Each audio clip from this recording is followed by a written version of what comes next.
At my grandson's graduation, my daughter pulled me aside before the ceremony began, touched 2 fingers to my sleeve like she was afraid the fabric might stain her skin, and whispered, "Dad, please don't embarrass us today."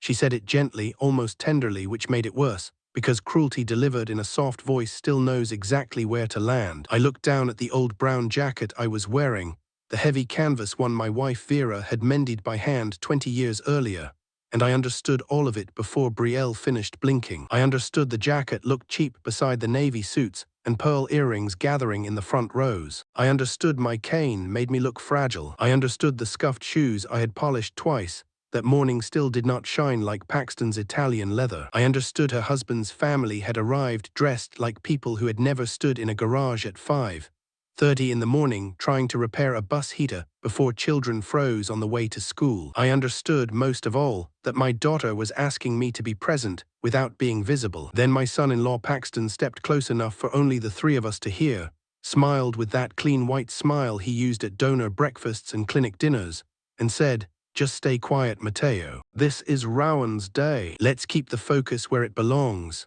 I had a folded card for Rowan in my pocket, a small wrapped box in my hand, and 40 years of labor pressed into the bones of my fingers, but I said nothing. I sat in the back of the gym like a man waiting outside his own life, while my grandson sat near the front in a navy graduation gown, while my daughter looked relieved that I had obeyed, while Paxton moved through the room like a man who believed every surface existed to reflect him properly. I had helped raise that boy after school. I had driven him through snowstorms, sat beside him through algebra tears, paid for tutoring and shoes and fees nobody in that room knew about. I had carried him sleeping from my truck to my couch when he was 5 and too tired to finish his grilled cheese. And that afternoon, under the polished glare of gymnasium lights, I was treated like a stain on the family picture. Then Principal Evelyn Vale stepped onto the stage, adjusted the microphone, looked over the rows of graduates and parents and said, "Mr. Matteo Damien, would you please stand?"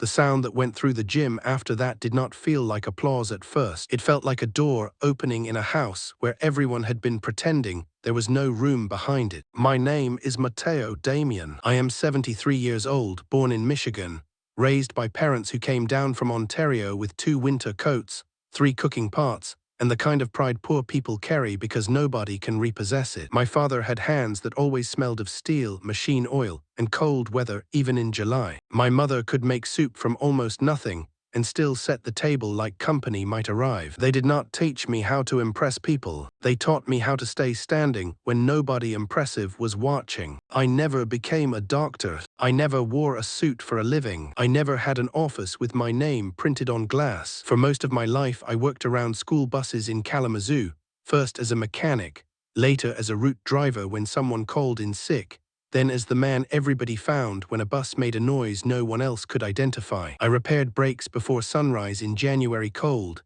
checked tire pressure with numb fingers, changed belts while diesel fumes clung to my coat, crawled beneath old yellow buses while snow melted down the back of my collar, and drove substitute routes when another driver's kid got the flu or a storm closed 3 roads and somebody had to know. The side streets. When a child left a lunch box, a clarinet, a permission slip, a library book, or a spelling folder behind, I usually knew which house to return it to because the routes were not lines on paper to me. They were children. They were families. They were tired mothers waving from porches in slippers, fathers scraping windshields with credit cards, grandparents standing at windows to make sure the bus stopped long enough. That was my world. Diesel smoke, snow boots, grace under the nails, the sharp smell of rubber, children pressing drawings against fogged windows, parents hurrying off to jobs that did not wait for anyone. It was not glamorous, but glamour is rarely useful at 6:10 in the morning when a bus will not start and 27 children need to get to school. My wife Vera understood that world better than anyone. She worked in the Maple Ridge High Library for 20 years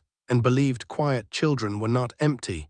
They were usually carrying something too heavy to say out loud. Vera had soft hands but not weak ones. She could repair a torn book spine, calm a crying freshman, organize 6 shelves by lunch, and stare down a rude parent without raising her voice. I met her in 1978, when I brought a box of repaired heater parts to the school office, and she asked why I looked like I had been negotiating peace between 2 angry bears. She was standing behind the counter with a pencil stuck through her hair, 3 books tucked under one arm, and a stack of overdue notices in front of her. I told her the Bears were winning. She laughed, and the whole office changed shape around that sound. That was Vera. She made ordinary days feel like they had music hiding under them. She noticed people who were used to being passed over. She remembered which student hated being called on but loved writing essays. She kept granola bars in the bottom drawer for children who said they forgot breakfast, but really meant there was no breakfast. She learned which teachers spoke kindly when tired, and which ones used tiredness as permission to be cruel. She never mistook silence for laziness. She never mistook worn clothes for bad character. Once, after a boy returned a damaged library book with shaking hands and no money to replace it,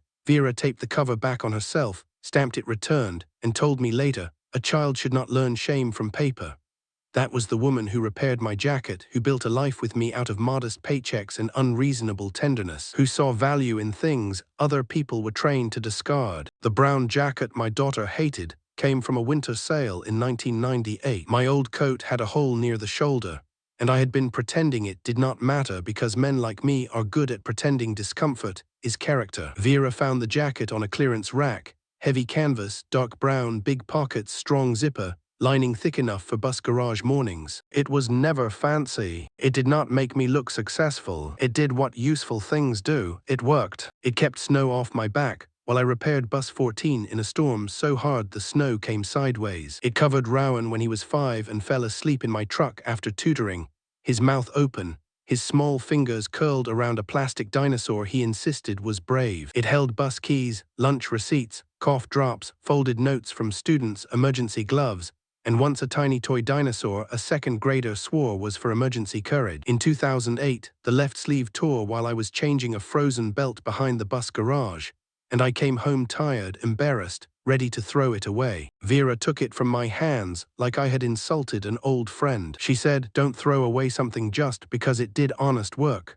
Then she sat at the kitchen table under the yellow light and stitched the sleeve herself. The thread did not match perfectly. I loved that most. The repair looked human. There is still a small uneven patch inside the cuff where her thumb pressed the fabric flat. In the inside pocket, there is a second line of stitching she added after the pocket ripped from carrying too many envelopes. I used that pocket for thank you letters from students, notes nobody signed, cards in crooked handwriting, scraps of proof that kindness had passed through my life and left fingerprints. Vera said a man should keep proof that kindness happened, especially on days when his own family forgot. When Rowan was little, he spent many afternoons at our house because Brielle was building her career, and Paxton was always between meetings. That was how he described most of his life, between meetings, as if actual living happened to less ambitious people. I picked Rowan up after school almost every day from kindergarten through middle school. I made grilled cheese badly, burnt one side and undercooked the other,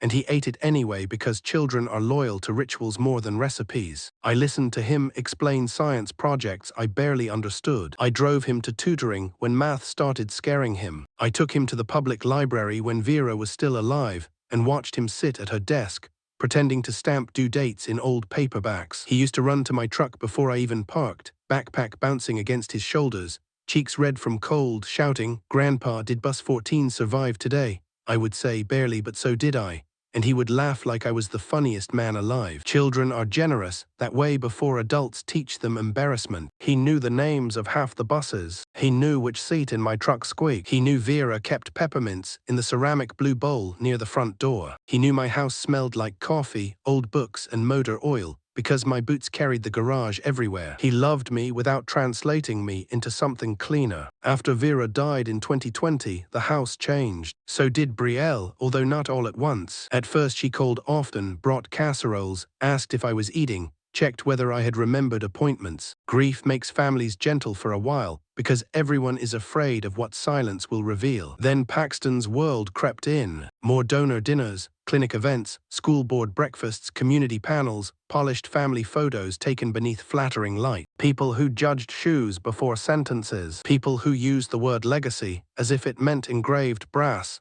instead of what you did when nobody could repay you. Brielle began correcting little things. "Dad, maybe wear something nicer next time. Dad, don't tell the bus garage story tonight. Dad, Paxton's colleagues don't need every detail. Dad, could you lower your voice when you talk about the strike years? Dad, maybe let Paxton handle the introductions." None of it sounded violent. That is how small humiliations survive inside families. They arrive disguised as help. I told myself she was stressed. I told myself grief had made her anxious. I told myself she wanted to fit into Paxton's world because she had worked hard and deserved ease. A father can excuse almost anything when he is afraid the truth will make him lonelier. I had lost Vera. I did not want to lose Brielle too, so I let little corrections pass over me like weather. I changed shirts when she asked. I sat farther back when it made her comfortable. I told fewer stories. I laughed softer. I learned to become a smaller version of myself in rooms she wanted to impress. Paxton never raised his voice in the beginning. That was part of his discipline. He did not bully like angry men bully. He edited. He redirected. He placed his hand on Brielle's back in public and guided her half a step away from me when certain people approached. He introduced me differently depending on who was listening. Around teachers, I was Brielle's father, Matteo, who worked for the district. Around donors, I was Matteo, transportation side for years. Around his parents, I was old school, very practical. Around Rowan, if he could not avoid it, I was grandpa. He always sounded warm. He always sounded reasonable. He smiled at me like a man offering mercy. At dinners, he asked questions in ways that already contained the answer he wanted. Matteo, you probably don't want to get dragged into a long donor conversation, do you? Matteo, would you be more comfortable at the end near the door? Matteo, you don't mind if we keep the program tight tonight?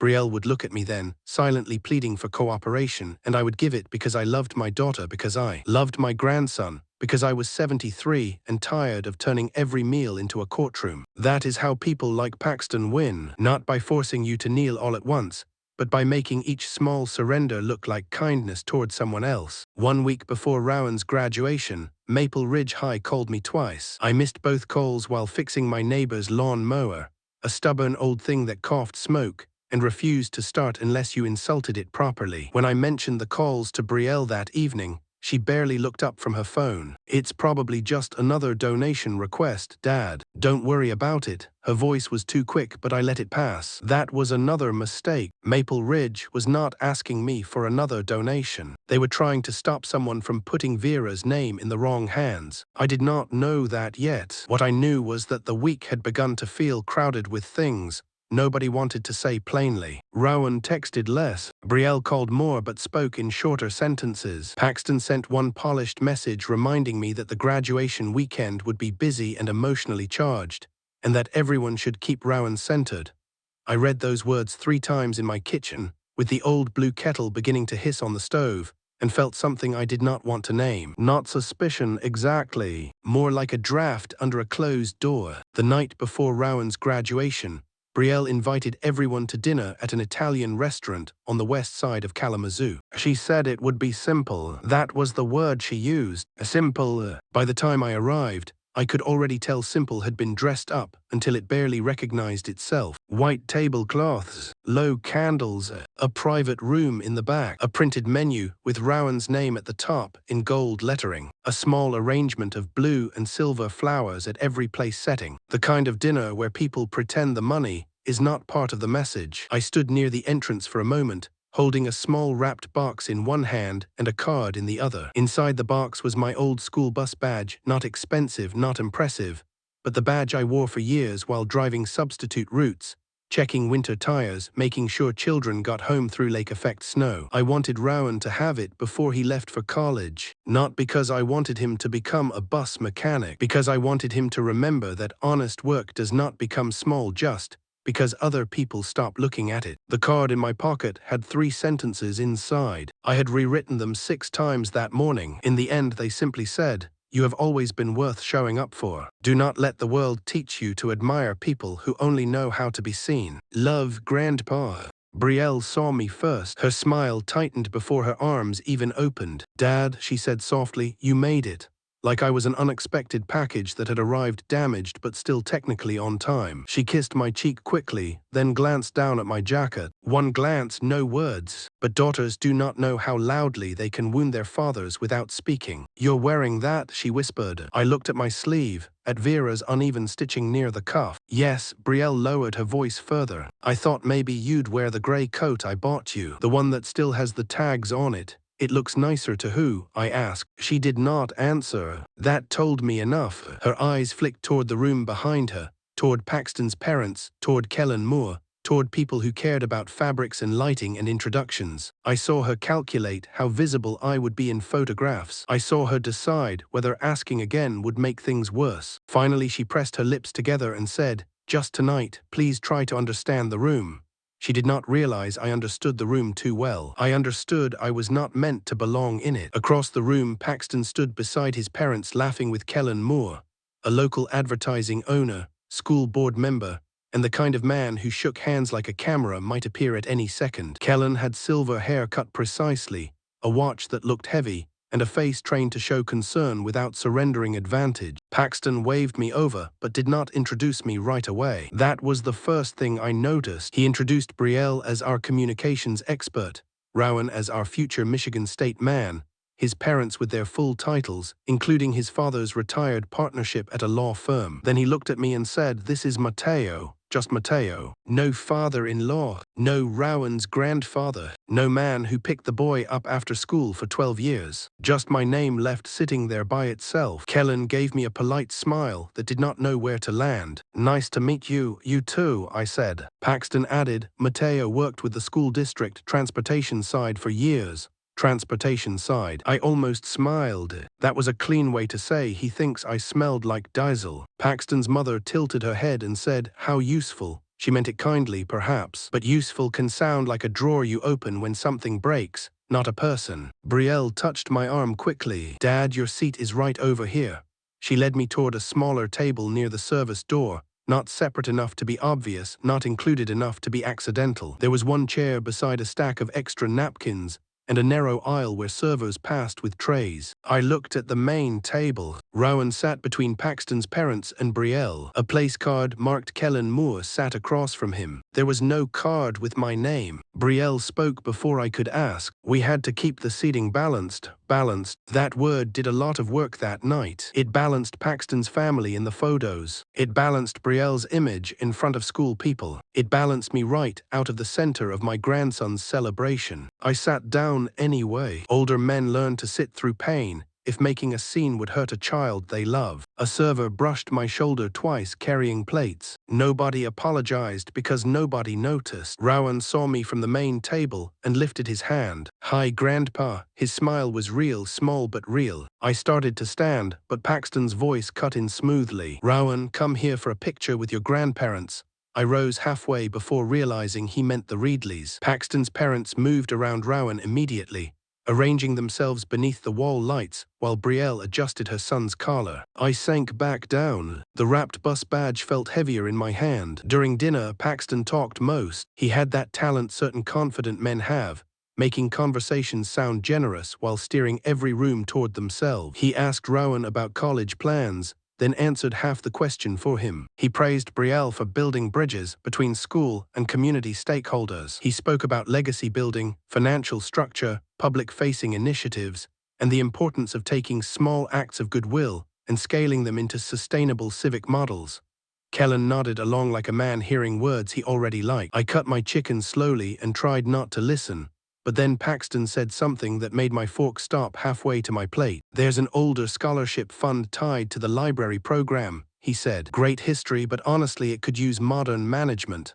Brielle looked at him quickly, not surprised, worried. That was different. I lowered my eyes to my plate, pretending not to listen. Kellen asked, "Is the donor active?" Paxton gave a little shrug. "Elderly, from what I understand, emotionally attached to the old structure, but families can usually help guide those conversations."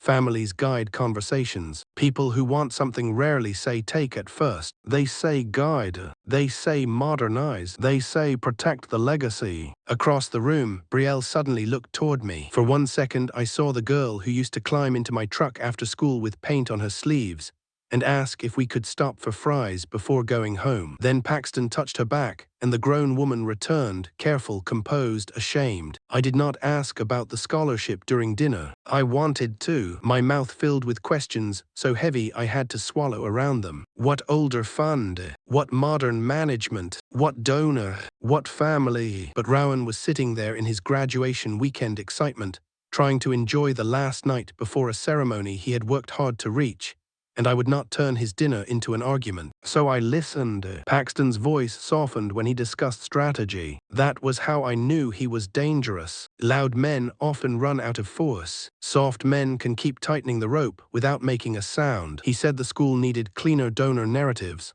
He said community work needed visible champions. He said Maple Ridge had underutilized legacy assets. Kellen said that could attract major sponsorship. Paxton said exactly. The candles flickered. A server refilled wine glasses. Brielle cut her salad into smaller and smaller pieces. Rowan looked between the adults, sensing more than understanding, because children always feel currents before they know the names of storms. After dinner, everyone gathered for photos near the restaurant's brick archway. I waited with the wrapped box still in my hand. No one asked me to step in. Not at first.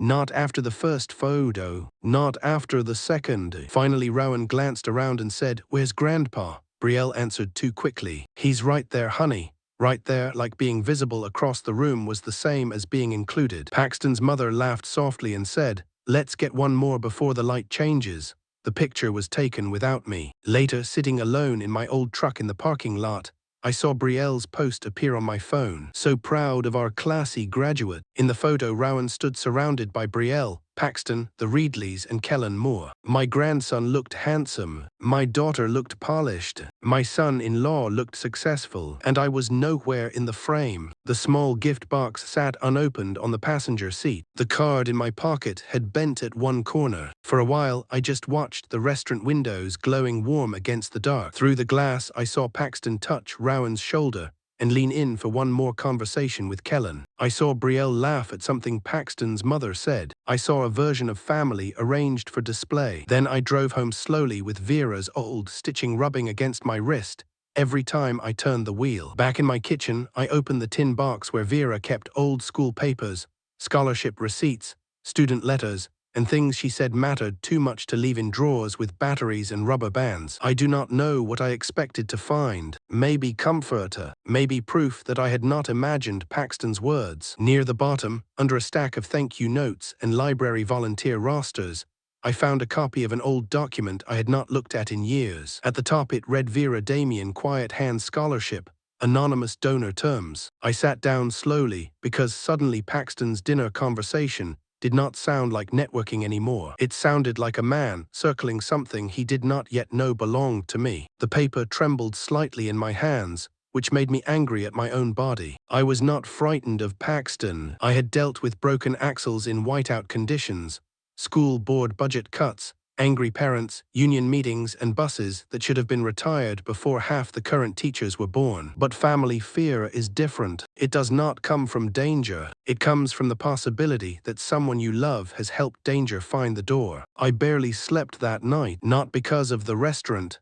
not only because of the picture without me. At my age, humiliation settles differently. It does not explode anymore. It sinks slow and heavy, like snow sliding off a roof in the dark. What kept me awake was the way Paxton had said modern management. Not curious, not respectful, calculated. Around 5 in the morning, I gave up on sleep and made coffee in Vera's old blue kettle. The kitchen still carried little traces of her no matter how many winters passed. Cinnamon tea in the cabinet, library sticky notes in drawers, a faded grocery list taped near the microwave from 2019, because I never had the heart to throw away her handwriting. People think grief lives all at once. It does not. It rearranges the furniture inside you. I sat at the table with the scholarship documents spread open beneath the yellow kitchen light. Vera Damien Quiet Hand Scholarship, Anonymous Donor Terms. The words looked smaller than I remembered. Back in 2015, Vera and I never planned to create anything large. The first student we helped was a sophomore named Eli Mercer. No relation to anyone important, just a skinny kid who stopped coming to tutoring because he could not afford the late activity bus. Vera came home crying that evening. Not dramatic crying, quiet crying, the kind that hurts more because it sounds embarrassed to exist. He's missing school opportunities because of $23 a week, Mateo. $23, that was all. Meanwhile, the district spent thousands repainting hallways nobody noticed. So we started helping quietly. A bus pass here, a used trumpet repair there, exam fees, graduation shoes, library meal cards, emergency tutoring, a winter coat that arrived through the counselor's office with no note attached. Nothing flashy. Vera refused to let students know our names. Children deserve dignity, not gratitude debt, she used to say. That morning, I opened the tin box again and found one of the old letters folded inside the jacket pocket Vera had repaired years earlier. Thank you for helping me stay in band. No signature, just shaky handwriting,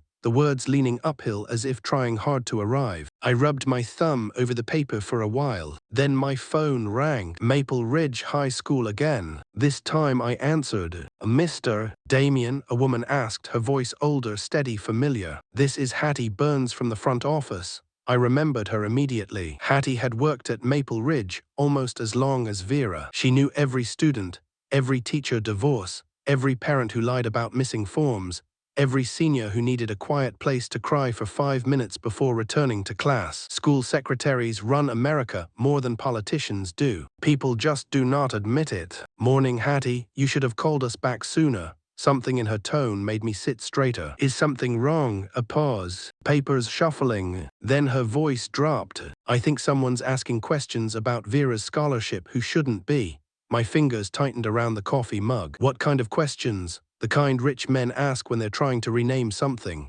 Outside my kitchen window, snow melt dripped from the gutters one drop at a time. I suddenly heard every single one. Hattie lowered her voice further, although she was probably alone. People who know secrets always lower their voices anyway. A school board member has been discussing legacy modernization with your son-in-law.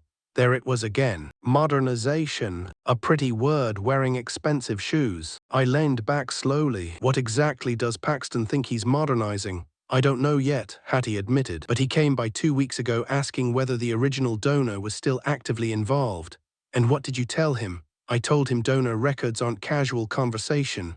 Good. That sounded like Vera's kind of woman. Hattie hesitated again before speaking. Mr. Damien, are you planning to attend graduation? I almost laughed at the question. Attend? My grandson was graduating. I had watched that boy struggle through algebra, break his wrist sophomore year, survive heartbreak junior year, and stay up half the night writing essays at my kitchen table. Of course, I was attending, but suddenly the ceremony felt different. Not just a graduation anymore. A room where people were quietly moving pieces around while pretending it was only about celebration. I'll be there, I said. Good, more silence. Then Hattie added softly, bring your jacket. I frowned. My jacket, the brown one Vera always liked. For the first time that morning, a cold feeling moved through my chest. Why would that matter? You'll understand when you see the graduation program.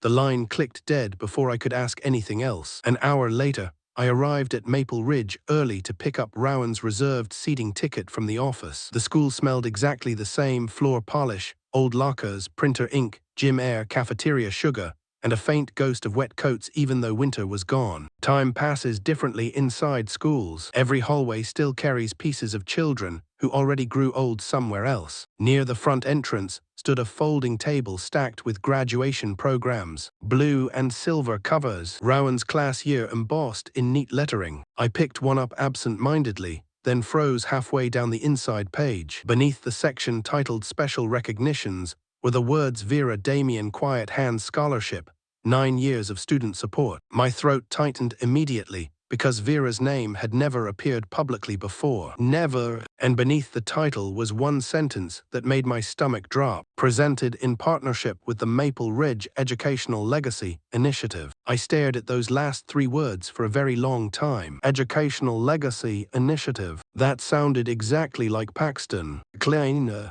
professional, dangerous. Then I heard Brielle's voice behind me. Dad, why are you looking at that? I turned slowly, and the expression on my daughter's face told me she already knew something was about to happen. Brielle's face changed the second she saw the graduation program in my hands. Not panic, something quieter. The look people get when a lie they hoped would stay organized suddenly starts breathing on its own. She walked toward me quickly and lowered her voice before anyone nearby could hear. Dad, you weren't supposed to see that yet.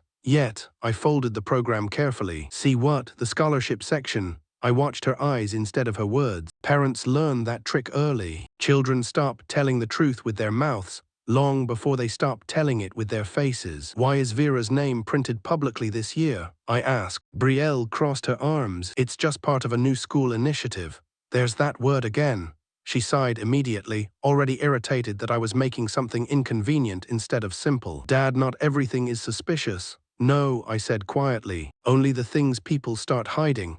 A teacher passed us carrying rolled banners for the ceremony. Brielle waited until he disappeared down the hallway before speaking again. Paxton's been helping the school organize donor visibility, that's all. Donor visibility, another polished phrase. Funny how wealthy people rename things when they want ownership to sound generous. I looked back down at the program. The words Educational Legacy Initiative sat beneath Vera's scholarship like someone had quietly slid a stranger's last name onto her grave. When did this start? A few months ago, and nobody mentioned it to me. Brielle hesitated. That hesitation hurt more than if she had lied smoothly. Dad, you haven't exactly wanted to be involved in public things since Mom died.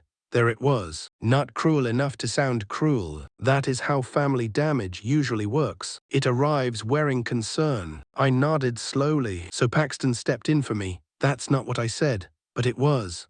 Across the lobby, Rowan appeared near the auditorium doors wearing his navy graduation gown halfway zipped. The second he saw me, his face brightened. Grandpa, he came over fast and hugged me before Brielle could reposition the moment. You came early. Wanted to make sure they hadn't graduated you without permission.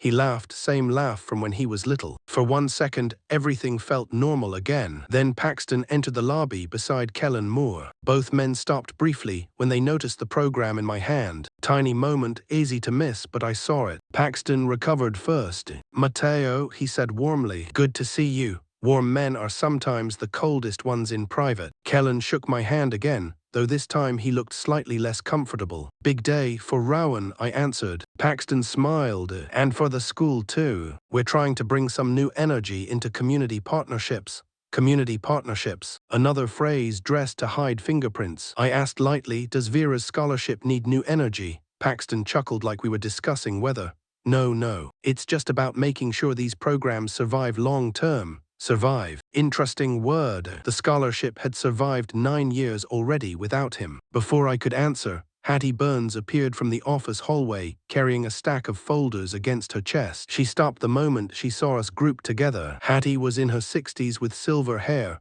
reading glasses on a chain, and the kind of expression school secretaries develop after decades of watching adults behave worse than teenagers. Mr. Damien, she said immediately. Could I borrow you for a moment? Paxton answered before I could. We were actually discussing the initiative. Hattie did not even look at him. I wasn't asking you, I almost smiled. She led me into the front office, where old attendance binders still lined the shelves, and the room smelled like coffee, printer toner, and dust warmed by old heaters. Hattie shut the door behind us. Then she exhaled slowly. That man talks like a brochure. Which man? You know which one? I sat down across from her desk. Hattie, tell me plainly what's going on. She studied me for a moment before opening one of the folders. Inside were printed emails, not donor agreements, not legal documents, just enough to show direction. Paxton had been emailing Kellen Moore for weeks. Subject lines: legacy transition concept, community branding opportunities, scholarship visibility expansion. I felt tired just reading them. Hattie slid 1 page closer. Paxton had written, older scholarship structures often struggle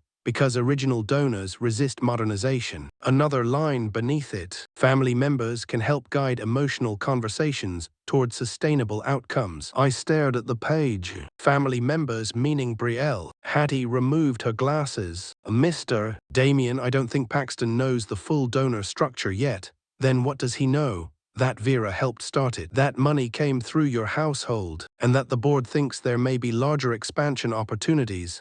Expansion. I leaned back slowly. Modernization, visibility, public-facing, legacy. All these expensive words circling around children who once only needed bus fare and winter boots. When did schools start sounding like marketing firms? I muttered. Hattie snorted softly. Around the same time, rich parents started treating gymnasiums like networking events. That one almost made me laugh. Almost. She handed me another paper. This one showed a draft proposal title, Quiet Hands Educational Legacy Program. Vera's name gone completely. Just erased, like the woman who spent 20 years quietly helping frightened children deserved to become a slogan with cleaner branding. My chest tightened so sharply I had to look away. Hattie noticed. She wouldn't have liked this. No, I said, she wouldn't. Outside the office window, I could hear graduation rehearsals beginning in the gym, folding chairs scraping the floor, teachers calling names alphabetically, a trumpet warming up badly. Somewhere down the hall, life moving forward while old things got rewritten behind closed doors. Hattie lowered her voice again. Principal Vale wanted to tell you herself before the ceremony. Tell me what? That some people on the board think the scholarship should become more public-facing. There it was again. Public-facing. As if kindness only mattered once photographed properly. I rubbed the inside cuff of my jacket, where Vera had sewn the fabric years ago. The uneven stitching pressed against my thumb, steadying me. Hattie watched the gesture quietly. She loved that coat, she said. She said it remembered things. What kind of things? The people nobody else noticed. Hattie's eyes softened for the first time that morning. Then she opened the final folder. Inside was a printed email from Paxton to Kellen Moore, sent 3 nights earlier. One sentence had been highlighted. If the donor is emotionally attached to the original structure, his daughter may be able to influence him privately. I read it twice, then a third time. Not because I did not understand it, because I did. Paxton was not trying to help the scholarship. He was trying to reach it through Brielle. And suddenly, every embarrassed glance my daughter had given my jacket no longer felt accidental. It felt useful. Hattie leaned forward carefully. Mr. Damien, before this day is over, Principal Vale is going to call your name for a reason. I looked toward the gym doors, toward the ceremony, toward my grandson, toward the family already trying to rearrange the truth before the applause even started. Then Hattie said the one sentence I could not stop hearing for the rest of the morning. Some people are ashamed of old coats until they realize what's hidden in the pockets. After I left Hattie Burns's office, I walked the long hallway beside the gym instead of going straight inside. I needed air, not fresh air exactly, just space away from polished voices and carefully chosen words. The school looked different during graduation season. Teachers moved faster. Parents smiled harder. Students pretended not to be scared. Blue and silver streamers hung above the trophy cases. Folding chairs covered the basketball court in straight lines, so precise they looked military. Someone in the band room kept playing the same trumpet scale over and over again, and missing the top note every time. Real life always leaks through ceremony eventually. I stopped near the old transportation garage behind the school. Most people never paid attention to that part of campus. It sat behind the gym like something the school was slightly embarrassed to admit it needed. But I loved that garage once. Still did, in a painful way. That building held half my life. The old bus 14 sat near the fence, with faded district lettering peeling from the side. I had not driven it since before my knee got bad, but I could still hear the sound its heater made in winter, a deep rattling cough before warm air finally pushed through. I walked over and rested my hand against the hood. Cold metal.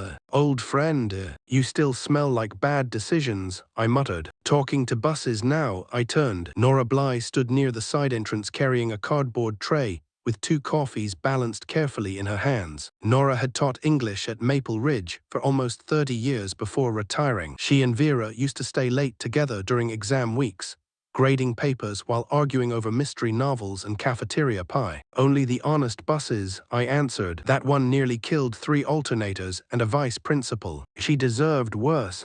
Nora laughed softly and handed me one of the coffees. She looked at my jacket immediately, not judgmental, just remembering. Vera loved that thing. She repaired it more than once. She repaired you more than once too. That landed quietly. Nora leaned against the fence beside me. She'd hate what's happening inside. You know about that? This town runs on whispers and school employees, Mateo. Of course I know. The wind pushed loose grit along the pavement in thin lines. Nora took a careful sip before speaking again. Paxton's been charming the board for months. For the scholarship, for the image attached to it, there was the difference. Important difference. Children mattered to Vera. Image mattered to Paxton. Nora continued. People like him don't usually understand quiet generosity. They think if kindness isn't branded properly, it's being wasted.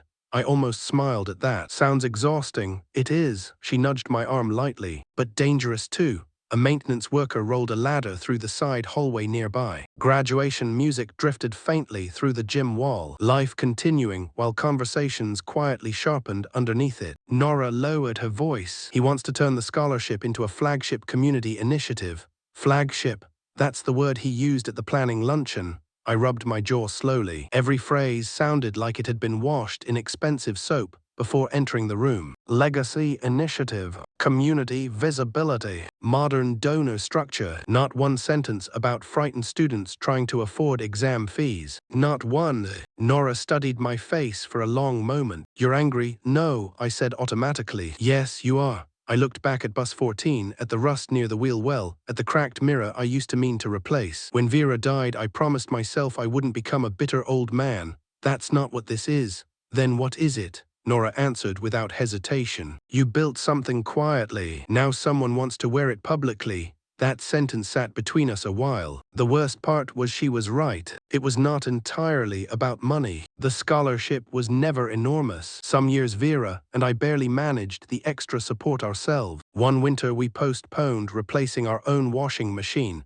because a student needed emergency housing assistance after his mother got evicted. Vera said plain clothes could wait. Kids should not have to panic alone. She told me that was how she measured wealth. Not by what stayed in your house, but by what left it. My phone buzzed suddenly. Rowan, you here already? I smiled before answering. Always. Old people arrive early so we can complain about parking. 3 dots appeared immediately. Grandpa, sorry about dinner last night. The smile faded before I could reply. Another message came. Dad says the scholarship stuff might get weird today. I don't know what that means. I stared at the screen. There it was again, no longer hidden. Whatever Paxton was planning had already reached Rowan, and I hated that most of all. Children should never feel tension wrapped around gifts meant to help them. Nora noticed my expression. What happened? Rowan knows something's wrong. That boy loves you. I know. Then trust that. I nodded slowly, but trust becomes complicated once shame enters a family, especially inherited shame, the kind that teaches children to measure human value by appearances before they are old enough to understand what sacrifice looks like. Footsteps approached across the pavement. Paxton, even from a distance, he moved like a man used to rooms opening for him automatically. Perfect coat, polished shoes, phone in one hand. He smiled the second he saw Nora and me together. There you are, he called. Funny phrase. Not hello, not how are you. There you are, like I had wandered off from somewhere supervised. Paxton stopped beside us and adjusted his cuff. Principal Vale is looking for family members before the ceremony. Family members. Interesting choice now. Nora excused herself almost immediately, but before leaving she squeezed my shoulder once, quick and quiet, a reminder. Paxton waited until she disappeared before speaking again. She's protective of old systems. People usually protect things they respect. He gave a patient smile. Mateo, nobody's trying to erase Vera. Then why remove her name? I almost asked aloud. Instead I said, what exactly are you trying to build a future for? The students, the school, or yourself? The question finally reached something behind his eyes. He slipped his hands into his coat pockets. The Quiet Hands Fund has potential beyond small private donations. Small private donations. 27 students helped. Bus passes, tutoring, graduation fees, laptop repairs. Small. I looked directly at him. You keep talking like the scholarship belongs to people who discovered it yesterday. His jaw tightened for half a second, barely noticeable. Then the polished expression returned. Legacy programs survive by evolving. No, I said quietly. Some survive because the wrong people never touch them. Silence. Real silence this time. Even the wind seemed to stop moving for a moment. Paxton smiled again, but it no longer reached his eyes. Brielle worries about you, you know. That caught me off guard. He saw it and stepped into the opening. She thinks public conflict would be hard on Rowan. There it was, the pressure point. Not anger, not shouting. Concern weaponized into leverage. I suddenly saw the shape of the whole thing. Paxton was not planning to force anything loudly. He was counting on embarrassment, counting on Brielle wanting peace badly enough to persuade me quietly. Family guidance. Emotional conversations. The phrases in the email finally sounded alive. Inside the gym, applause erupted briefly during rehearsal. Paxton glanced toward the doors. "We should head in soon." I did not move. Neither did he. Then he said one sentence that settled deep into my bones like cold rain. "People respect stories more when they're presented professionally." As if Vera's kindness needed a better suit before it deserved survival. Paxton walked away before I answered. I stood beside bus 14, a while longer with the coffee growing cold in my hand. Then my phone buzzed again. Another message from Rowan. "Grandpa, if something weird happens today, please don't leave early." I stared at the screen for a very long time, because if Rowan already felt the tension pulling through the adults around him, then whatever Paxton had started was no longer staying inside board meetings and polished conversations. It had reached my grandson too. By the time the graduation ceremony began, the gymnasium was full enough to feel warm. Parents fanned themselves with programs. Cameras flashed every few seconds. Grandmothers leaned into aisles trying to wave at children who were pretending not to see them. The Maple Ridge band played too loudly, the trumpets still missing notes, and that made me feel strangely better. Perfect events usually hide ugly things underneath them. Messy ones feel more honest. I sat near the back, exactly where Brielle wanted me. Not beside the Reedleys, not beside Rowan, not beside the board members, close enough to attend, far enough not to affect the photographs. My brown jacket rested across my knees. I kept touching the inside pocket without thinking. The stitched seam Vera, repaired years ago, pressed softly against my fingers like a pulse. Rowan sat with the graduating class near the front of the gym floor. Every few minutes he glanced backward, searching for me in the crowd. Each time I lifted my hand slightly. Each time he relaxed. Children do that when they still need to know somebody safe stayed in the room. Brielle sat in the family section beside Paxton's parents, her posture too straight, her smile fixed whenever anyone looked. Paxton sat beside Kellen Moore, both men with programs folded neatly in their laps. I could feel Paxton's attention, even when he was not looking at me. Some people occupy rooms by entering them. Others occupy rooms by calculating who else might matter. Principal Vale stepped to the podium shortly after noon. Tall woman, gray hair, calm voice. I had always liked her because she spoke like a teacher instead of a politician. She welcomed families, thanked faculty, mentioned resilience, growth, future opportunities, all the things graduation speeches are supposed to contain. But then her tone changed slightly, subtle enough that even restless parents stopped rustling papers. "Before we recognize this year's graduates," she said, "Maple Ridge High would like to honor a quiet act of service that has changed student lives here for nearly a decade."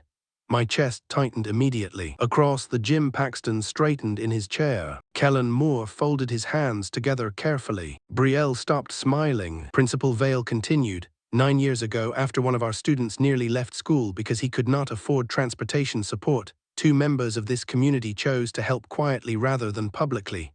I heard someone near me whisper, "What scholarship is this?" Another parent answered softly, "No idea." That was the point. Vera never wanted applause. Principal Vale lifted the graduation program in one hand. The Vera Damien Quiet Hand Scholarship has now supported 27 students through tutoring costs, emergency transportation, exam fees, instrument repairs, meal support, and graduation assistance. 27. Hearing the number aloud nearly broke something inside me. Not because it was huge, because it was real. 27 young people who almost slipped through cracks nobody important noticed. In the front row, Paxton's expression remained controlled, but only barely. He had expected visibility, not history, not gratitude already rooted too deeply to rebrand cleanly. Principal Vale smiled gently. For years the donor requested anonymity, but after speaking with our staff, we believe students should understand what quiet dignity looks like.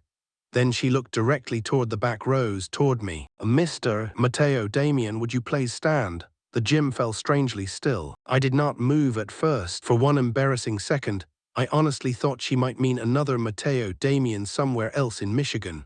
Some better-dressed man with no cane, and a daughter proud to sit beside him. Then Hattie Burns appeared near the sidewall and nodded once, small motion, steady, the kind Vera would have trusted. So I stood slowly. Cane first, then knees, then the old brown jacket. The reaction inside the gym happened in pieces. Confusion first, then whispers, then recognition spreading row by row, as people turned toward the old man Brielle had hidden near the back beside the folding chairs. I saw Rowan's face immediately. Jacques, real Jacques. He looked from me to his mother, then back again. Grandpa, I saw him mouth silently. Principal Vale continued speaking while I remained standing. Many of our students never knew who paid their exam fees, or who quietly repaired damaged instruments, or who covered transportation costs when families struggled.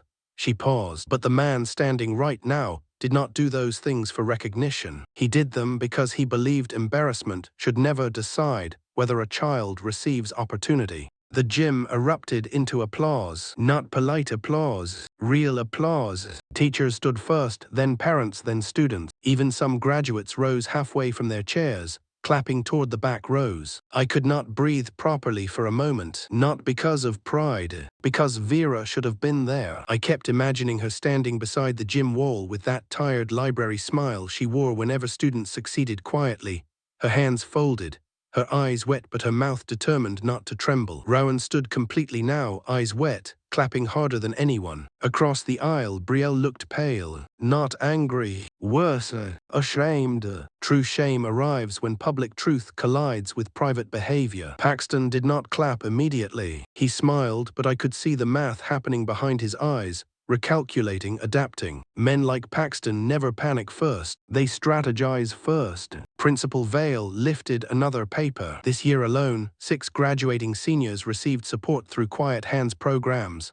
A young girl near the front stood unexpectedly. I recognized her vaguely from town, nervous posture, thin shoulders, blue honor cords around her neck. She walked to the microphone, trembling slightly. "My name is Lena Carver," she said softly. "I almost didn't take AP chemistry because I couldn't pay the testing fee." The gym quieted again. I never knew who helped me. I only knew someone at this school thought I still deserved a chance. She turned toward me. "Thank you." That nearly destroyed me, because Vera would have loved her immediately. The applause came again. Louder, longer, and this time I saw several teachers wiping tears from their faces. Near the front row, Kellen Moore leaned toward Paxton, speaking urgently. Paxton's jaw tightened. "Good." For the first time all day, his polished control looked human enough to crack. Principal Vale was not finished. "There is one more reason we felt today mattered," she said carefully. "The scholarship donor agreement contains a permanent directive from its founders."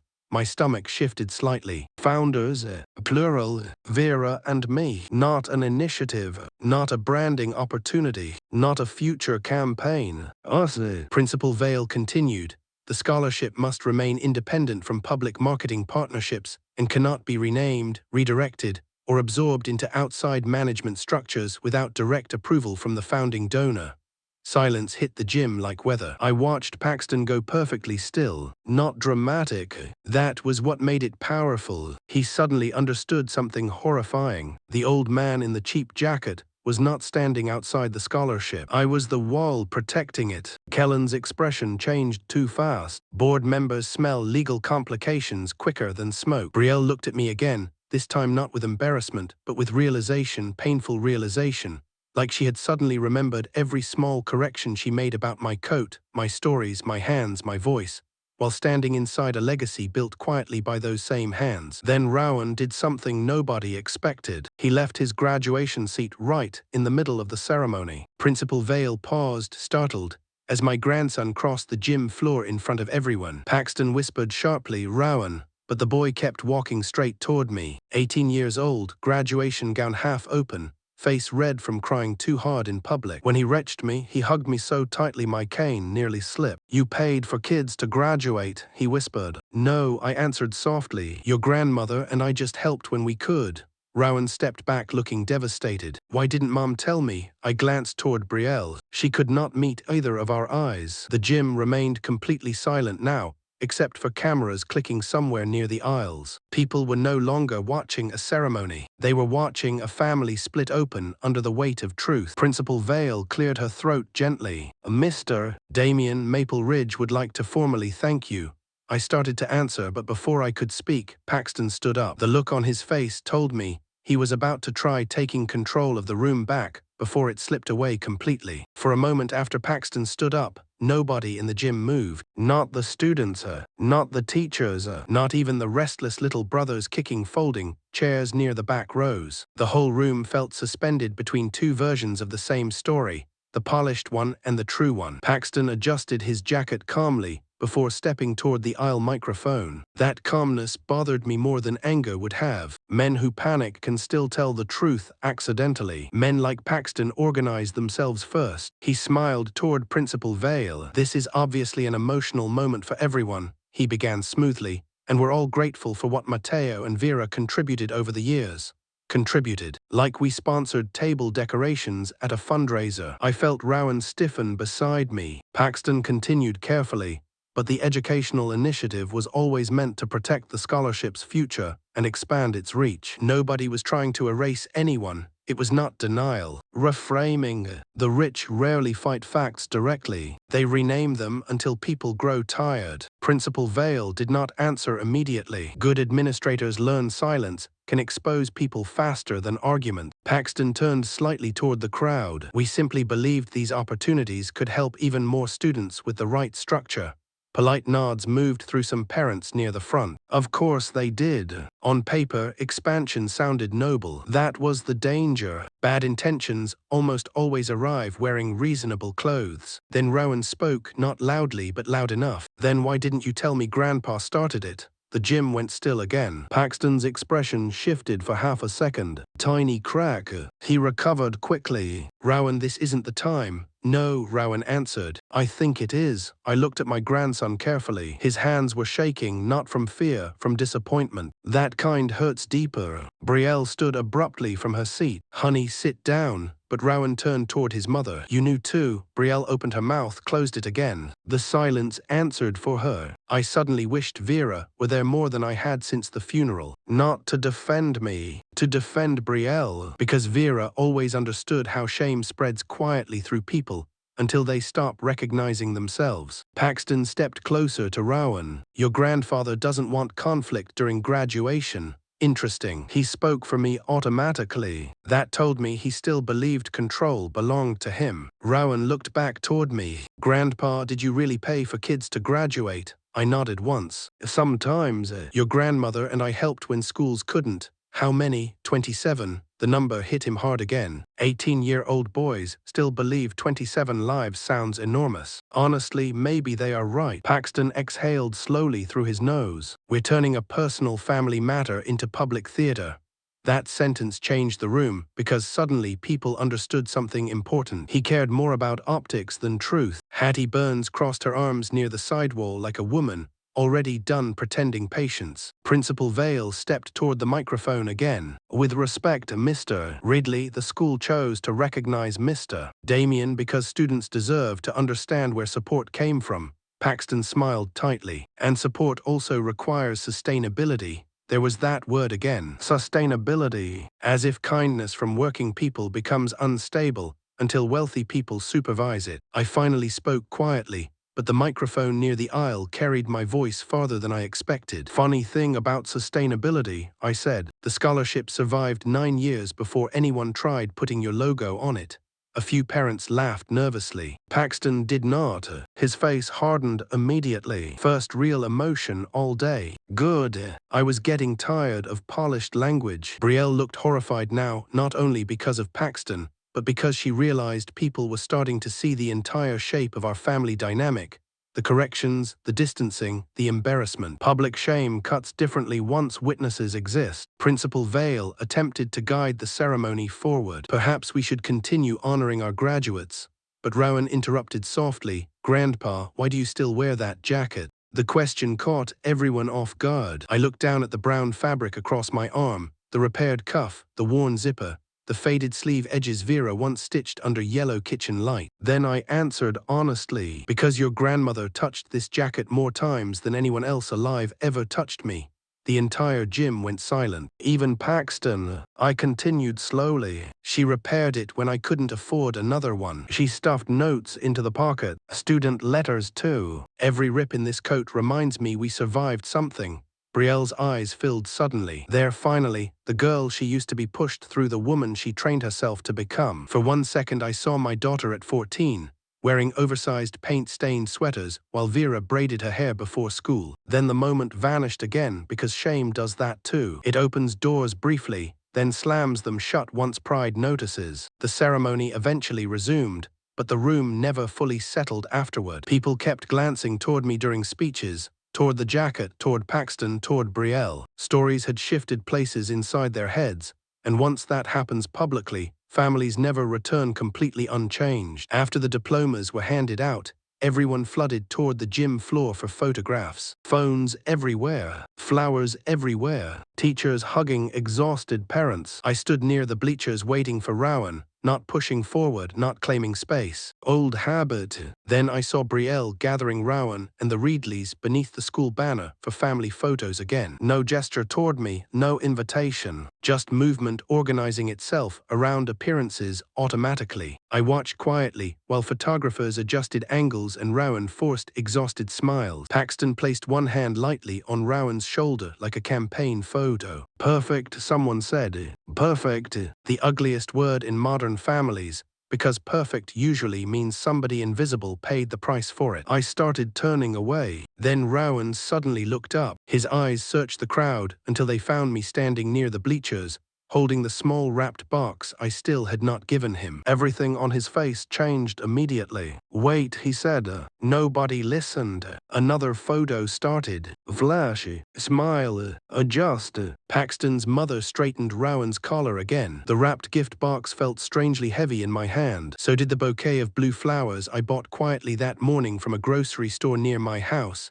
$8.90, cheap flowers, but Rowan's favorite color when he was little. No one had noticed them. I looked down at the bouquet, at the unopened gift, at the family picture continuing without me, and something inside me finally gave out. Not rage, worse, exhaustion. The deep kind older people carry when they suddenly realize they have spent years trying not to inconvenience people already comfortable hurting them. I walked out of the gym alone. Outside, the afternoon air felt colder than before. I sat inside my truck without starting it. The blue bouquet rested untouched on the passenger seat, beside Rowan's wrapped bus badge. Inside the gym, applause and music still echoed faintly through the walls. I stared through the windshield for a long time. Then I reached into the glove compartment and found the old flash drive Vera recorded messages onto during her cancer treatments. I had not played them in almost 2 years. My hands shook slightly pressing the button. Static crackled first. Then Vera's voice filled the truck softly. Mateo, if you're listening to this, it probably means you're trying to disappear again.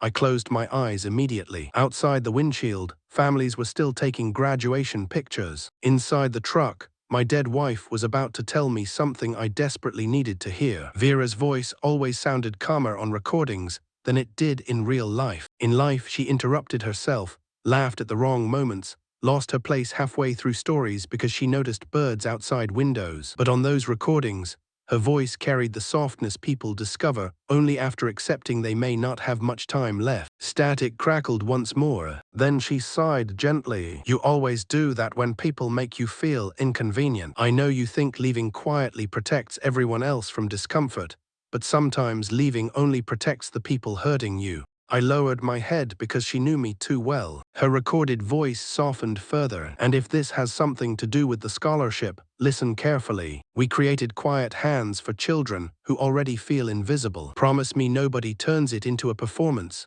I pressed one trembling hand against my mouth. Outside, Rowan stepped through the gym doors searching the parking lot. I watched him through the windshield but did not move yet. Vera continued speaking. People who truly help children rarely need microphones, Mateo.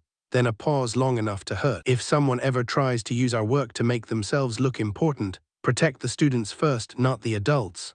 The recording clicked softly and ended. Silence filled the truck. Not empty silence, the kind packed with unfinished love. I sat there a long time staring at the steering wheel, while the blue grocery store bouquet rested beside Rowan's unopened gift. Then someone knocked gently on the passenger window. Rowan, his graduation gown hung half open, and his tie was crooked now. Good children should look slightly messy after emotional days. I unlocked the door. He climbed inside without speaking immediately. For a while, we just sat together listening to distant cheering from the parking lot. Finally, Rowan looked at the bouquet. You bought those for me? Blue was your favorite color when you were 6. It still is. That nearly broke me again. He picked up the wrapped box carefully. What's this? Open it. He tore the paper slowly and stared down at the old bus badge in confusion. It's your transportation badge. Retired transportation badge, I corrected. He laughed weakly through red eyes. Then he turned it over in his hands more carefully. The metal was scratched near the edges from years, clipped against jackets and winter coats. You kept this all these years.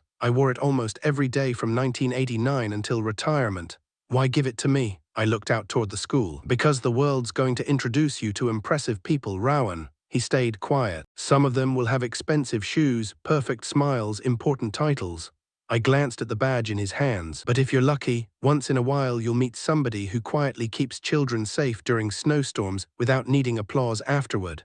Rowan swallowed hard. I didn't know any of this. I know. His voice dropped lower. Mom didn't either. That question hurt differently because the answer was complicated. Brielle knew pieces, just not enough to understand what she was standing inside anymore. Before I could answer, another car pulled into the parking lot beside my truck. Black Lexus. Paxton, of course. He stepped out slowly, speaking to someone on the phone before ending the call and approaching the truck window. Rowan stiffened immediately. Stay here, I said softly. But Rowan shook his head. No. Interesting moment. Boys become men quietly. Usually during the first day they stop avoiding uncomfortable truth. Paxton opened the truck door carefully. Not aggressive, controlled, always controlled. Can we talk privately? Rowan answered before I could. About Grandpa's scholarship. Paxton's jaw tightened slightly. It's more complicated than that. No, Rowan said. I think it's less complicated than you want it to sound. Good kid. Paxton exhaled slowly, then looked at me. Mateo, Kellen's concern today created confusion regarding future oversight.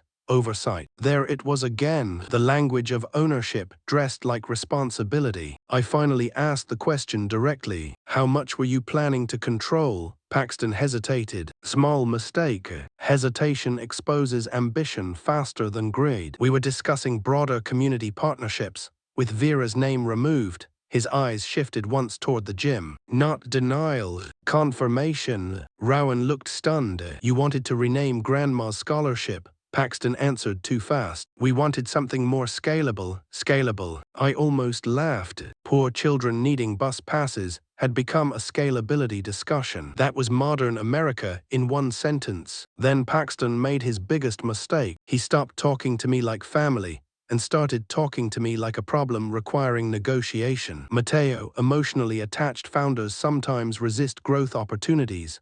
I stared at him. Founder, singular now, not family, not father-in-law, not Rowan's grandfather. Founder objectified into paperwork language because paperwork language feels easier to manage. Rowan looked horrified. You sound like you're pitching a business deal. Paxton rubbed his forehead briefly. I'm trying to protect long-term viability. No, I said quietly. You're trying to place your hands on something already respected, so people confuse borrowed dignity for earned character.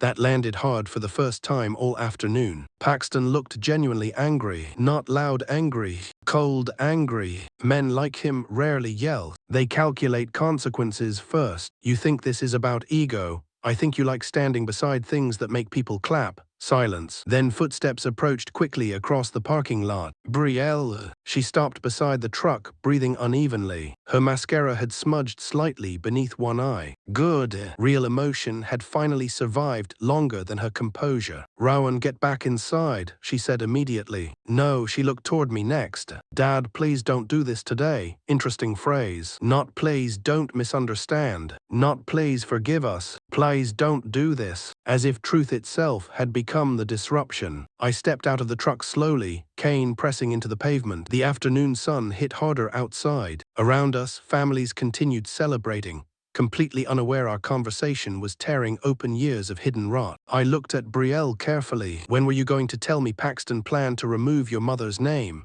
Her face collapsed slightly. Not fully. Just enough. I didn't think it would happen that way. What way? The board proposal, she whispered. Proposal. So there really was one. It was not suspicion anymore. Proof. Paxton immediately stepped in. It was preliminary discussion only, but Brielle had already said too much. I watched panic move across her face as she realized it. Then Rowan asked the question nobody could avoid anymore. You knew? Brielle looked at her son, then at me.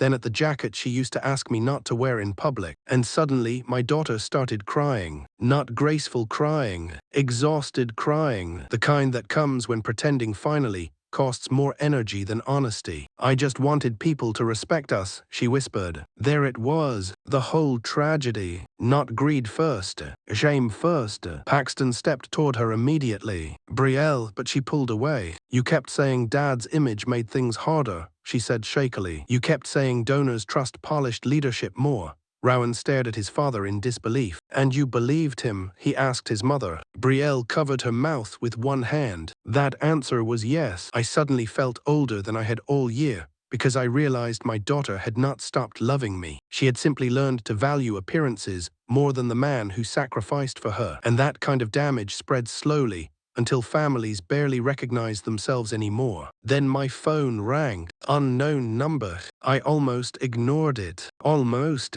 But something told me not to. I answered quietly. Hello, a woman's professional voice responded immediately. Mr. Damien, this is Audra Pike from the Educational Trust Office. My stomach tightened. I apologize for calling during the ceremony, but after today's events, I believe you should know a formal inquiry was submitted yesterday requesting review access to the Quiet Hands donor structure. I looked directly at Paxton. He went completely still. Audra continued. The request listed Mr. Paxton Reedley as a prospective advisory transition partner. The parking lot suddenly felt very quiet because now it was no longer whispers, no longer assumptions. Paxton had already started trying to position himself legally around Vera's scholarship. And judging by the look on his face, he had not expected the trust office to contact me directly before the board meeting next week. Was anything approved? I asked. No, Audra said. Nothing can proceed without your explicit authorization. But I wanted you aware immediately. Thank you, I said. Please freeze all discussions until I can meet with you. Already done, she replied. The line ended. Nobody spoke after Audra Pike's phone call. The parking lot suddenly felt too bright, too open. Like every secret had been dragged into daylight all at once. Paxton looked directly at me, not embarrassed anymore, cornered. There is a difference. Embarrassed people still think about feelings. Cornered people think about survival. Brielle wiped her face quickly and whispered, Paxton, tell me this isn't true. He answered immediately. It's not what it sounds like. That sentence should be printed on family gravestones in America, because it almost always sounds exactly like what it is. Rowan stared at his father like he was seeing him from very far away for the first time. You filed paperwork behind Grandpa's back. Paxton exhaled sharply. I was trying to secure the scholarship's future before Mateo became unable to manage it. Unable. That word landed harder than the others. Old people hear the future hidden inside certain words. Unable, declining, transitioning, managing capacity. The language people use right before they start taking things. I leaned against the truck door carefully. My hands still work fine, Paxton. That's not what I meant. It's exactly what you meant. He opened his mouth again, but Brielle cut him off suddenly. You told me it was just advisory planning. Paxton looked at her now with visible frustration. Because that's how these things begin. There. Truth finally slipped out without makeup on it. Not kindness, not preservation. Control. Rowan stepped backward slowly. You were going to take Grandma's scholarship. No, Paxton snapped. I was trying to professionalize it. Professionalize. The word echoed through me strangely. I looked down at my jacket sleeve, at Vera's uneven stitching, at the fabric worn thin near the cuff from years of lifting engine covers and carrying grocery bags and helping children climb icy bus steps. Professional people would have thrown this coat away years ago. Vera repaired it instead. That difference suddenly felt bigger than clothing. Audra Pike's words still rang in my ears. Prospective advisory transition partner. Meaning Paxton had already imagined himself standing publicly beside Vera's legacy, while I faded quietly into the background. The old man with the cane, the emotional donor, the obstacle needing management. I looked at Brielle again. My daughter could barely meet my eyes now. Did you know he filed the inquiry? She shook her head immediately. No, I swear I didn't. I believed her. That was the tragic part. Paxton had manipulated her too, just more elegantly. He fed her the one fear already living inside her, that ordinary people become embarrassing once richer people start watching. A group of graduates ran laughing through the parking lot nearby, throwing caps into the air. Life continuing, always continuing, even while families cracked apart beside pickup trucks and faded buses. Paxton straightened his coat again, trying to regain control of the moment. "Look," he said tightly, "the scholarship needs stronger structure if it's going to survive long term."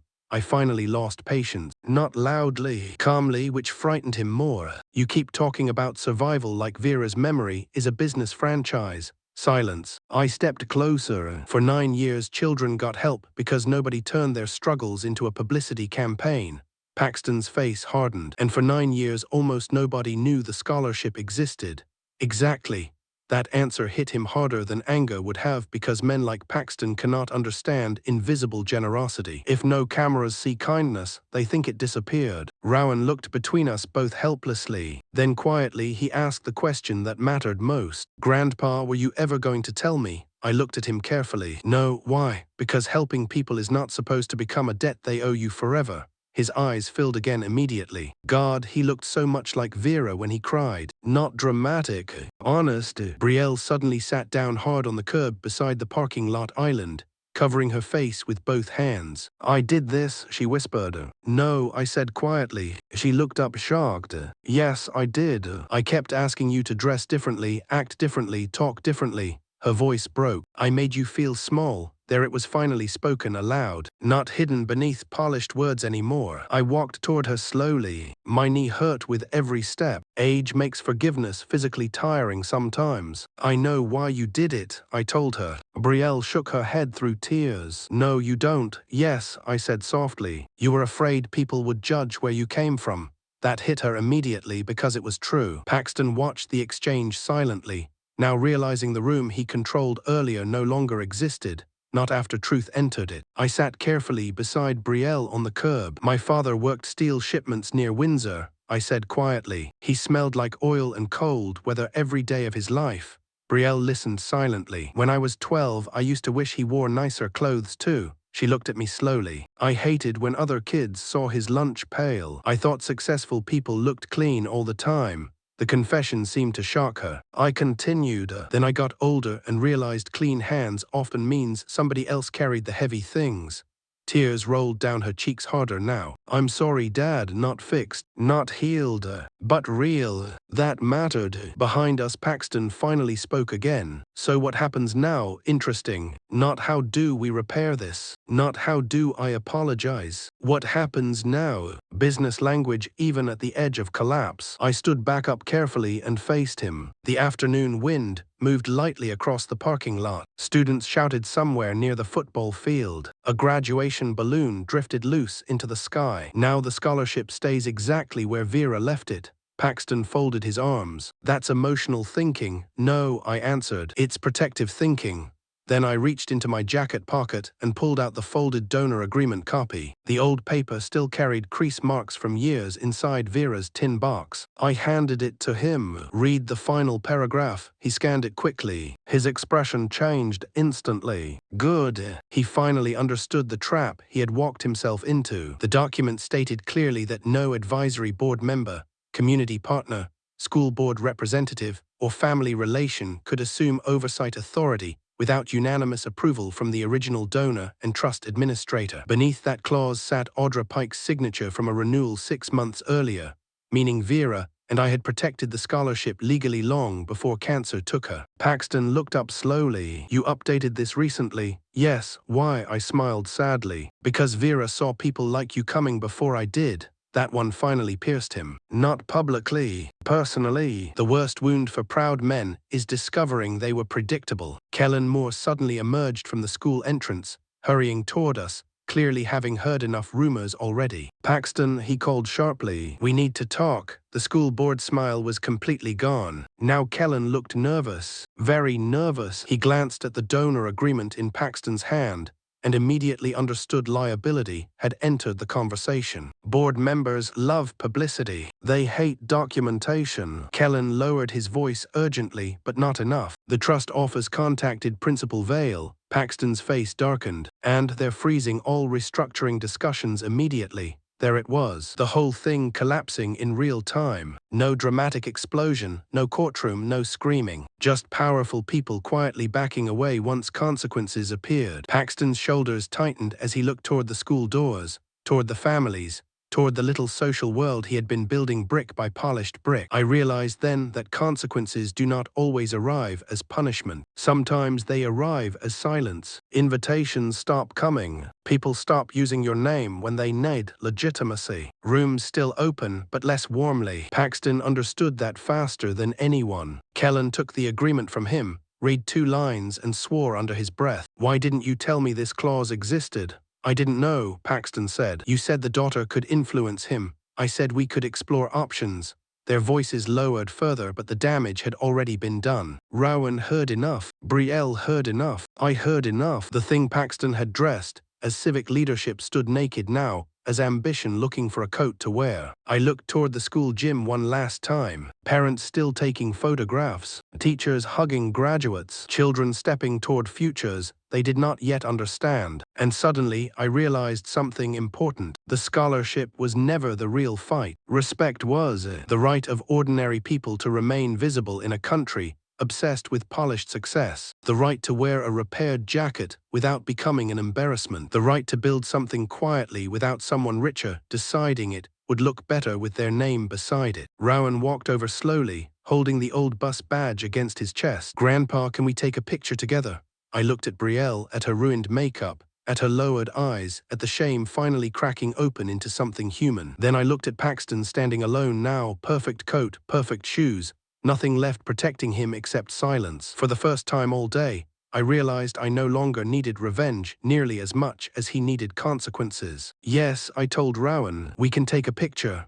Brielle stood slowly and lifted her phone, then stopped, uncertain whether she had the right. Rowan looked at her and said quietly, "Mom, take it." She did. I stood beside my grandson near the old truck, with Vera's mended jacket on my shoulders and a grocery store bouquet in his hand. The picture was not perfect. My cane showed. The truck looked old. Rowan's tie was crooked. My eyes were red. It was the truest photograph taken that day. 3 months after Rowan's graduation, summer settled over Kalamazoo slowly.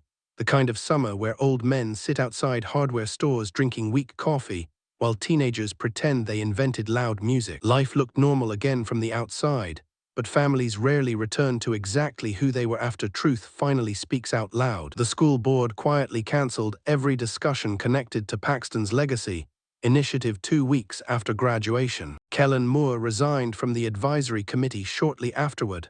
No scandal, no dramatic newspaper headlines, just careful distance. That is how respectable people usually run when accountability appears. The Vera Damien Quiet Hands Scholarship remained exactly where Vera left it. Quiet, independent, protective. Audra Pike helped me establish an additional fund later that summer called the Vera Damien Trade Path Grant, focused on transportation certifications, skilled trades, technical education, and students who got overlooked while everyone else chased prestigious college headlines. Vera would have loved that. Children who work with their hands deserve dignity too, especially now. At the first small meeting for the new fund, a boy with grease under his nails sat in the back and did not speak until the end. Then he asked if helping repair buses counted as technical experience. I almost heard Vera laughing somewhere behind me. "It counts," I told him, "more than some people know."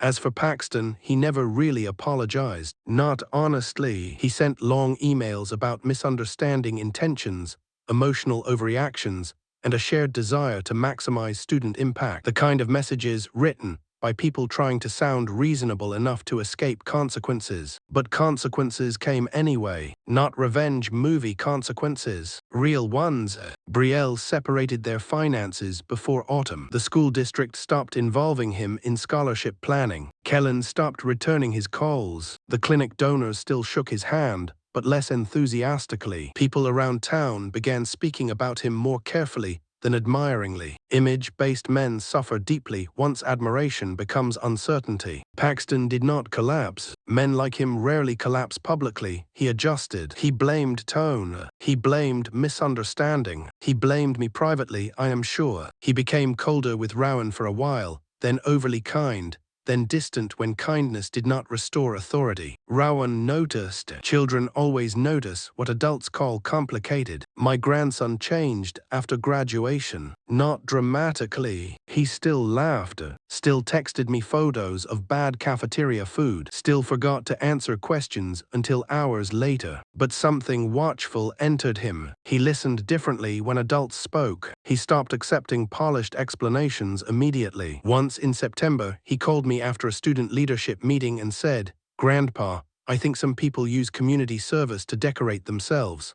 I closed my eyes because I knew the cost of that lesson. Childhood lost another small room that day. Brielle changed slowly. That mattered more to me than fast. Apologies are usually performances. Real change moves awkwardly at first. She called too much, then not enough, then honestly. One Saturday in October, she came to my house wearing jeans, no makeup, carrying grocery bags, and looking more like the daughter Vera raised than the polished stranger from the graduation photographs. She stood in the doorway holding a paper bag of apples and said, "I found Mom's old library mug." I let her in. We drank coffee together in silence a while. Silence with Brielle used to feel tense after Vera died, full of things I was afraid to say and things she was afraid to hear. That morning it felt raw but passable. Then she finally asked the question she had avoided for months. "Were you ashamed of Grandpa when you were younger?" I nodded once. Yes, that surprised her. I thought successful people needed to look impressive, I admitted. It took me years to understand character usually arrives wearing work clothes. Brielle cried quietly after that. Not dramatic healing tears. Different kind. She eventually apologized publicly during a small scholarship dinner that winter.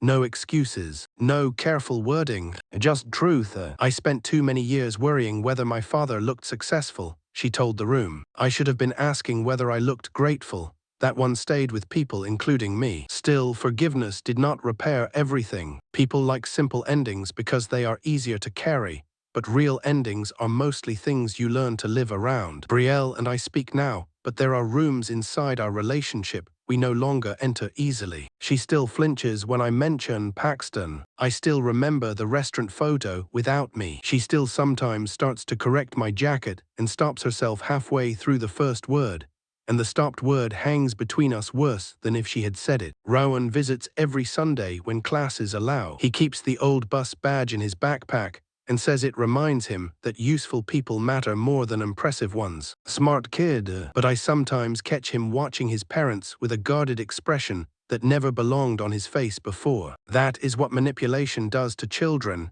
even older ones. It teaches them to look for the second meaning in every room. It teaches them that love and image can stand beside each other, while one quietly strangles the other. I wish I could give him back the uncomplicated version of family he had before graduation. But truth does not make children innocent again. It only gives them a map of the damage. The brown jacket still hangs beside my front door. Same uneven stitching, same worn cuffs, same inside pocket Vera repaired years ago. Sometimes Rowan jokes that the thing belongs in a museum. Maybe it does, not because it is valuable, but because it survived. That is different. And maybe that is the lesson I learned too late. America teaches people to admire polished lives. Big houses, smooth words, professional smiles, names printed on programs, photos arranged under flattering light. But some of the best people you will ever meet smell like engine oil, carry old lunch coolers, wear repaired coats, and quietly help others without needing their names printed on banners. Do not wait until those people are old and tired before recognizing their worth. Do not confuse embarrassment with superiority. That mistake destroys families faster than money ever will. The truth is Paxton looked successful the day of graduation. I looked old. One of us was trying to protect children. The other was trying to protect appearances. Eventually, everyone in that gym learned the difference. But learning a difference is not the same as healing from it. Sometimes I still listen to Vera's recordings at night, usually when snow hits the windows, usually when the house feels too quiet. In the last recording she ever made, she laughed softly and said, "Mateo, promise me you won't become invisible just because the world gets distracted by louder people." I think about that sentence often now because getting older in America can feel exactly like that. People stop seeing you, stop listening, stop asking what you carried for them. But invisible people built most of the good things this country still stands on. Bus drivers, custodians, factory workers, school secretaries, mechanics, library women with tired eyes and gentle hands. People like Vera, people like my father, maybe people like you too. The last time I saw Paxton at a school event, he stood across the room in a dark suit, speaking quietly to a donor who kept glancing away. He saw me, then saw the jacket, then looked somewhere else. Brielle stood between us, not beside either man, holding a paper cup of coffee with both hands. Rowan was on stage, helping younger students adjust microphones for a scholarship night that no longer carried Paxton's fingerprints. For one moment, everything looked almost peaceful. Then the lights shifted, and I saw all of us clearly, not healed, not restored, simply still standing in the wreckage of what truth had exposed. That is what survival looked like in the end. Not triumph, not justice, not a family made whole by one public revelation. Just an old man in a repaired brown jacket, a daughter learning too late what she had been ashamed of, a grandson carrying a scratched bus badge like a warning, and a dead woman's name protected from people who thought quiet kindness needed their permission to matter.